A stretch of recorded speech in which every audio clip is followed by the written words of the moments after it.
News Delhi. और इस समय बड़ी खबर आ रही, नीट परीक्षा को लेकर शिक्षा मंत्री के निवास पर उच्च स्तरीय बैठक हुई है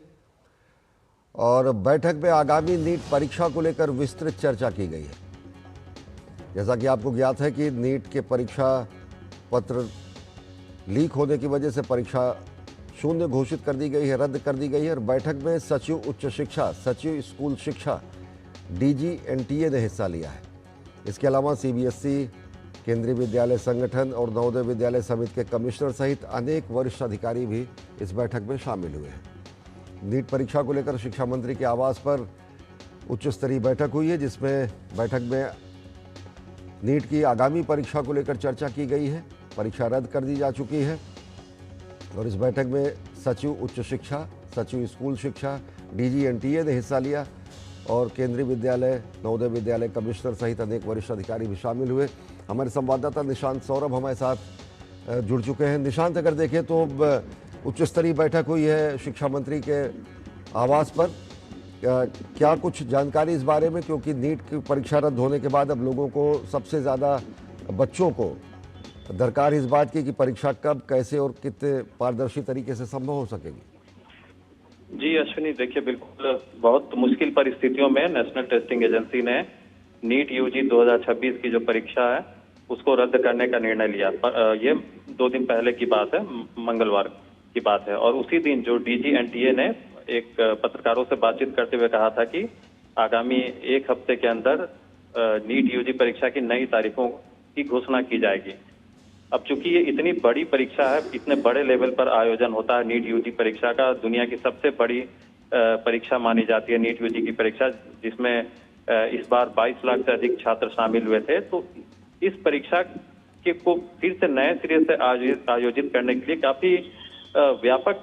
पैमाने पर तैयारियों की जरूरत पड़ेगी। और अब चूंकि अगले 1 हफ्ते के अंदर तारीखों का ऐलान होना है, तो उसको लेकर किस कौन से सुटेबल डेट्स हो सकते हैं, क्या व्यवस्था हो सकती है ताकि सुचारू रूप से परीक्षा का संचालन किया जा। जो नेशनल टेस्टिंग एजेंसी का एक मैंडेट है कि 0 टॉलरेंस के साथ परीक्षा को आयोजित करना है, ताकि लीकेज की कोई गुंजाइश न रहे, प्रश्न पत्र लीक होने की कोई भी गुंजाइश न रहे, तो उसको लेकर किस तरह की तैयारियां की जाए, फुल प्रूफ एक सिस्टम बनाया जाए। इन्हीं सब पहलुओं पर विचार विमर्श करने के लिए आज देर रात शिक्षा मंत्री धर्मेंद्र प्रधान के घर पर एक बैठक आयोजित हुई, जिसमें जो स्कूली शिक्षा सचिव संजय कुमार हैं, उच्च शिक्षा सचिव विनीत जोशी, इसके अलावा डीजी एनटीए और सीबीएसई के चेयरमैन भी शामिल हुए। साथ ही साथ केंद्रीय विद्यालय समिति के कमिश्नर और जवाहर नवोदय विद्यालय के कमिश्नर भी इस बैठक में शामिल हुए और शिक्षा मंत्रालय के तमाम जो बड़े अधिकारी हैं वो सभी इस मीटिंग में शामिल हुए थे। तो जाहिर तौर पर एक बड़ी चुनौती है नेशनल टेस्टिंग एजेंसी के लिए, क्योंकि जिस तरह से पेपर लीक जैसी घटना इस बार परीक्षा के दौरान सामने आई है, उसको लेकर कैसे एक फुल प्रूफ सिस्टम बनाया जाए ताकि जो पुनर्परीक्षा का आयोजन होगा, जो कि हम उम्मीद कर सकते हैं कि जून के महीने में इसका आयोजन किया जा सकता है, जिसके लिए एक सुटेबल तारीख की तलाश की जा रही है, किस तारीख पर इस परीक्षा का आयोजन किया जा सकता है। तो कैसे एक बेहतर परीक्षा के आयोजन को लेकर एक मैकेनिज्म तैयार किया जा सके, इन सभी पहलुओं पर विचार विमर्श किया गया है इस मीटिंग के दौरान। और अभी ये पता नहीं चल पाया कि इस बैठक में क्या निष्कर्ष निकला है और क्या आउटकम रहा, इसके बारे में अभी विस्तृत जानकारी नहीं सामने आई है। लेकिन जाहिर तौर पर अभी आने वाले कुछ दिनों में विचार विमर्श की ये प्रक्रिया चलती रहेगी। जब तक कि नई तारीखों की घोषणा नहीं हो जाएगी, तब तक आने वाले दिनों में भी हम देखेंगे कि विचार विमर्श की प्रक्रिया और बैठकों का दौर जो है ये चलता रहेगा और कुछ उसके बाद ही हम उम्मीद कर सकते हैं कि कुछ निष्कर्ष निकल कर सामने आएगा। अश्विनी जी। निशांत, अगर इसके पहले देखें तो एनटीए ने साफ तरीके से ये माना था कि कहीं ना कहीं चूक हुई है, गलती हुई है, लेकिन स्पष्ट तरीके से भी कहा था कि जो नई परीक्षा होगी, नीट का जो अगला एग्ज़ाम होगा, जो दोबारा परीक्षा होगी, कोई शुल्क नहीं लिया जाएगा, नए एडमिट कार्ड जैसी स्थितियां नहीं होंगी, कमोबेश सेंटर भी वही रहेंगे। क्या कुछ आश्वासन इससे पहले नीट एनटीए ने दिए हैं? और जिस तरीके से एकेडमिक सेशन शुरू होता है जुलाई से, पूरे देश भर में, तो हर हाल में ये परीक्षा जून में संभावित कराना एक बेहद बड़ी चुनौती और असंभावी स्थिति भी। जी देखिए, बिल्कुल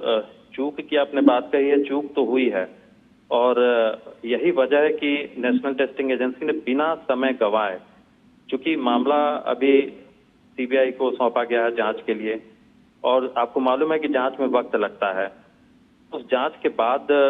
तारीख रद्द करने की घोषणा की, परीक्षा रद्द करने की घोषणा की जाती, तब तक काफी विलंब हो जाता और शैक्षणिक सत्र समय पर शुरू करना भी जरूरी होता है। तो चूक तो हुई है और यही वजह है कि एक इतना बड़ा निर्णय लिया गया परीक्षा को रद्द करने का। तो अब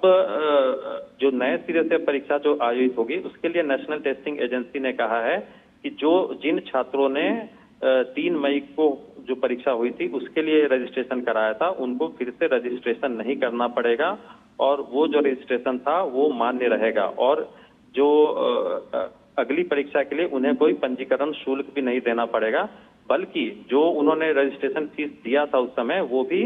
उनको रिफंड किया जाएगा। वजह यह है कि जो बच्चे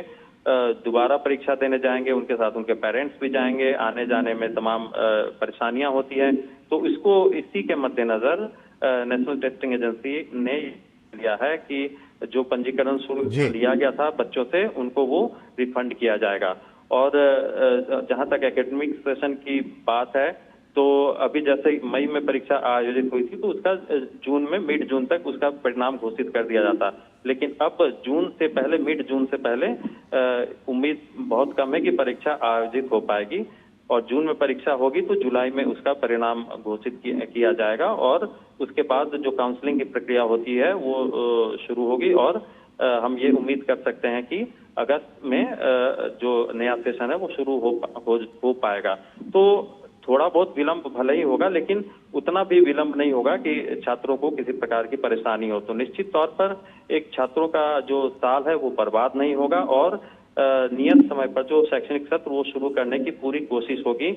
इसके लिए अगले महीने में किस तारीख को परीक्षा आयोजित की जा सकती है इस पर विचार विमर्श प्रक्रिया अभी चल रही है। बहुत बहुत धन्यवाद निशांत सौरभ हमसे जुड़ने के लिए। तो बेहद उच्च